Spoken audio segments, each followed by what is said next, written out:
aby robić szopki przy kościele czy w kościołach.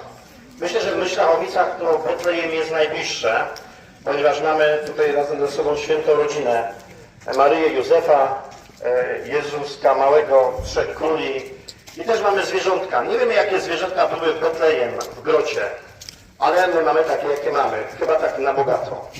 To wszystko po to, aby ta atmosfera Bożego Narodzenia była jak najpiękniejsza, żeby jak najbardziej przybliżyła nas do tego, co tam działo się 2000 lat temu. Przybyszemy do Betlejem,